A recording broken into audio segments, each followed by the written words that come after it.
Halo guys, selamat pagi dan selamat malam buat kalian yang berada dimanapun. Dengan saya Prasetyo.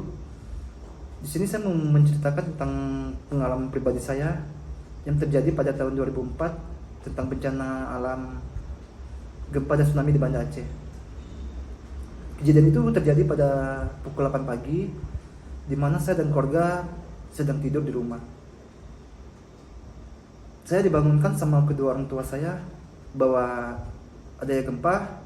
Mereka menyuruh saya untuk keluar. Saya pun bergegas meninggalkan rumah bersama orang tua dan berkumpul dengan tetangga. Berselang waktu 15 menit, tiba-tiba ada orang yang menjerit kami bahwa air laut naik ya. Itu pun posisi saya kaget ya, dan nggak menyangka bahwa air laut bisa naik ke darat gitu. Saya dan kedua orang tua saya sempat berlari ke rumah. Kita mengambil beberapa barang yang ketinggalan. Berselang 5 menit, kami pun pergi. Itu posisi keadaan air udah naik. Saya dan kedua orang tua beserta adik saya bergegas lari. Kita menelusuri jalan yang dikerubunin oleh banyak orang. Dan di satu titik kita sampai di sekolah ya. Itu sekolah itu sekitar di lantai 5-nya. Dan posisi saat itu air sudah naik sekitar 3-4 meter. Saya pun menjerit histeris akan kenaikan air tersebut. Kita sempat melihat bahwa itu orang-orang tuh udah dibawa sama air. Dan air itu berwarnanya keruh banget, jorok gitu, kayak lumpur. Di situ kita ramai bersama dengan orang yang lain. Ada yang menjerit histeris, ada yang berdoa, dan kami semua merasa takut. Kejadian itu terjadi begitu saja tanpa kita sadari ya. Selang waktu kurang lebih 1 jam, air mulai surut. Saya beserta kedua orang tua saya dan adik satu saya lagi mulai mencari anggota keluarga yang hilang ya.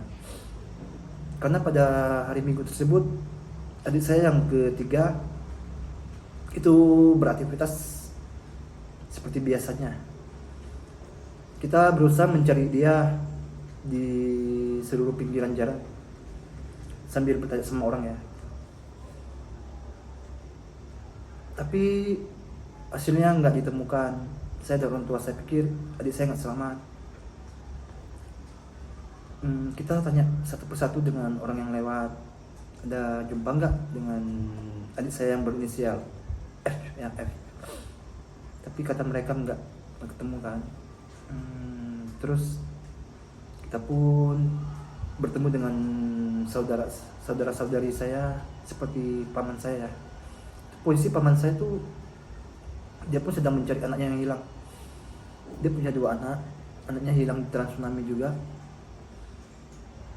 Dan sampai sekarang pun anak dia tidak ditemuin. Bahkan sosok keduanya tidak kita jumpain. Dan saya pun ikut turut berduka cita sih pada saat itu. Sehingga paman saya itu menjadi histeris karena kehilangan kedua anaknya. Ya, kami pun nggak menyangka kan, karena risiko tsunami itu banyak orang yang mati guys. Bahkan di pinggiran jalan itu banyak mayat yang bergelantungan begitu aja. Bahkan mayat itu sampai membengkak, mungkin karena air ya, terlalu minum banyak air mungkin membuat mayat tersebut bengkak. Itu setelah kejadian itu saya belum menjumpai adik saya, dan kita sempat mencek ke lokasi rumah. Ternyata rumah kami pun udah hancur ya, udah nggak ada apa-apanya lagi. Dan sekian lama tiba-tiba adik saya muncul mencari kami juga gitu, pas di hadapan saya gitu kan. dia langsung memeluk kedua orang tua saya, dan kita pun pada hari itu bingung mau tinggal di mana karena rumah kita pun udah hancur. Tapi kedua orang tua saya sih berinisiatif untuk mencari teman-teman dia ya, untuk menumpang tinggal sehari atau 2 malam lah. Nggak lamanya kita ketemu sama temennya bokap gua, dan dia mengizinkan kami untuk tinggal di rumahnya beberapa hari kan. Itu posisi udah mau menjelang malam. Kita pun mampir ke rumah dia, dan kita dikasih satu kamar yang kecil banget. Itu posisi kalau menurut gue sih bisa tinggal 3-4 orang ya, tapi itu saya lagi ber5 orang, kita ber5, dan kita pun dikasih makan tuh hanya nasi putih sama pakai kecap asin gitu loh. Nah, lu bisa bayangin gimana pahitnya pas kejadian itu. Ibaratnya lu punya duit tapi lu nggak bisa membeli sesuatu gitu karena bencana tersebut gitu loh. Tahan dulu Pras. Nah, Jadi ada yang mau kami tanya, ada anggota keluarga yang nggak selamat ya? ada itu untuk tante saya, anak dia sama paman saya punya anak 2. Itu saudara yang hilang. Iya.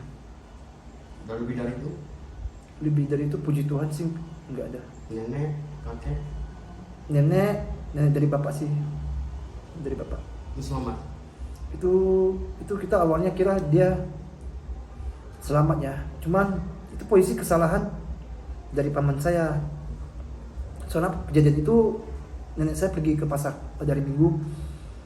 Itu saya diceritakan langsung sama paman saya. Dia lagi sama nenek saya pergi ke pasar buat beli sarapannya guys. Terus pas di pasar itu nenek saya udah pulang sama paman saya. Posisi udah di dalam rumah mau buka bagasi, terus paman saya tuh lupa kalau nenek saya tuh di dalam mobil ya. Nah, karena posisi air tuh udah mulai naik. Pas paman saya mau nutup pintu, dia baru sadar kalau nenek saya tuh masih dalam mobil. Dan semua itu udah terlambat. Pas kejadian itu kita pun mencari nenek saya, ternyata dia di dalam mobil matinya guys. Itu posisi mobilnya itu nyangkut di dalam ruko, di ruko lantai 3 ya. Nah, terus kita pun histeris ya setelah kejadian itu. Dan ini kembali ke peristiwa saya. Setelah kita menginap 2 hari di rumah temen bokap gua, itu posisi gue udah mulai nggak betah. Kenapa gue nggak betah? Karena posisi kita pun nggak dihargai ya. Dari istrinya temen bokap gue itu merasa gimana sama kami gitu. Kayak nggak seneng gitu kan. Dan saya pun mengusulkan kepada kedua orang tua saya itu untuk pergi.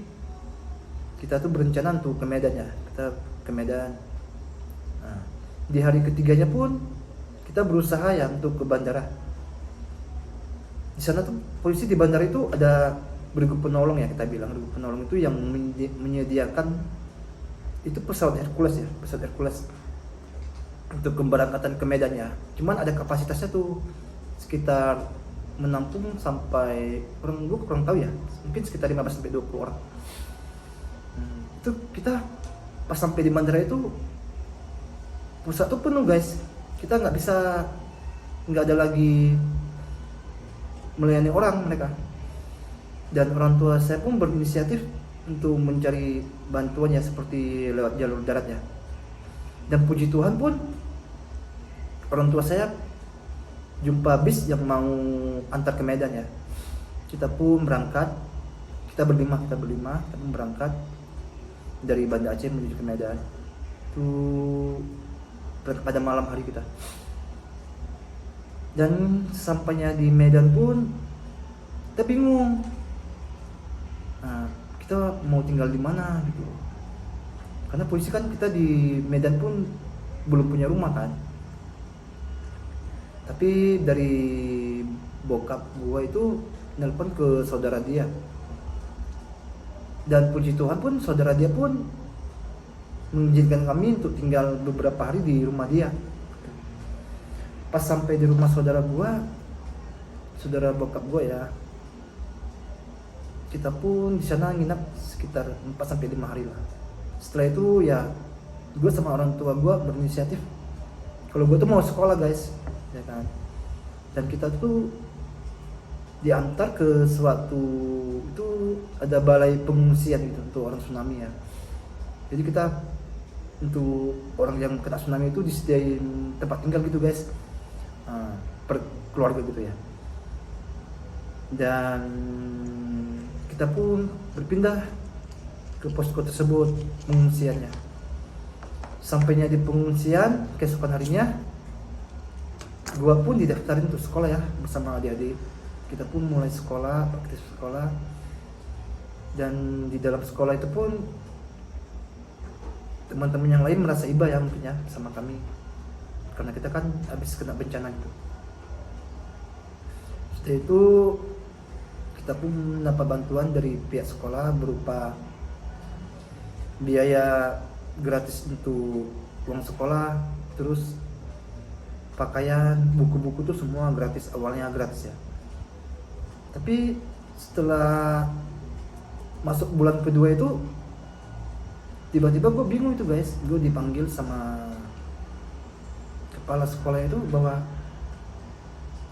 buku dan uang sekolah itu mulai bulan depan tuh udah wajib bayar gitu.